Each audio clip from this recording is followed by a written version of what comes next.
Close to 100 people, some dressed as cows, took to the streets of Dunedin this afternoon to protest against plans to convert a Mackenzie Basin property into a dairy farm. The protesters mooed and chanted outside the office of Murray Valentine, who has resource consent to farm up to 5,000 dairy cows on his Simons Pass property. But as our Otago Southern reporter Tess Brunton reports, the protests, well, they may have come too late. Somebody's hurting the Mackenzie, and it's gone on far too long. Adam Curry has a special connection to the unique wilderness of the Mackenzie Basin.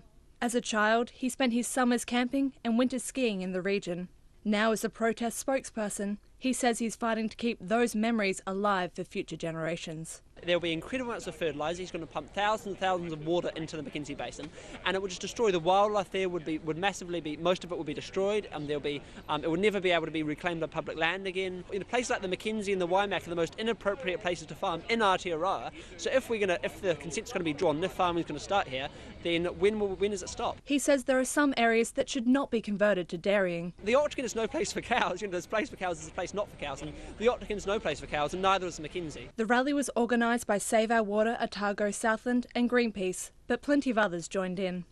Forest and Bird Sue Matron spoke at the rally, saying large-scale irrigation and dairying had no place in the Mackenzie Basin. Well, we want Mr Valentine to abide by his legal requirements and stick to the conditions that are on his consent.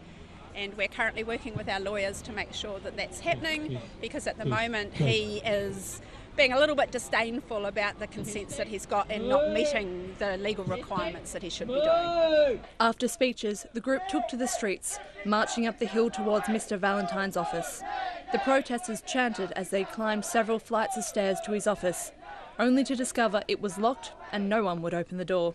After several attempts to find a way in, protesters left a signed letter at his door to urge him to change his plans. I got a big board, very impressive board, which had a picture of a dairy cow on it and messages from about, it looks like 30 or 40 people. That's Mr Valentine. Despite the protests, he says he doesn't intend to change his plans. Mr Valentine says there are plenty of checks and balances to prevent any harm to the environment.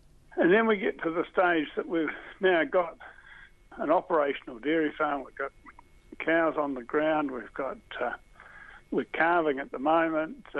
We're milking, and now you've got people saying, "Oh, it's time to terminate what you're doing." He says there are already about 800 cows on the property. In the next decade, he says there will be a maximum of 5,000 cows on the property and no more. That's despite a resource consent protesters say will give him permission to have up to 15,000 cows on the station. Mr Valentine says he would have been prepared to listen to the protesters' demands if it wasn't about 15 years after he started the consent process. If they'd been back involved in the process that the Environment Court went through in those early years, we could have modified it, but at that stage we were being encouraged to do it. He says back in the mid-2000s, when he first started applying for consents, the government at the time supported dairy conversions. What's clear is that neither Mr Valentine or the protesters are planning to back down anytime soon.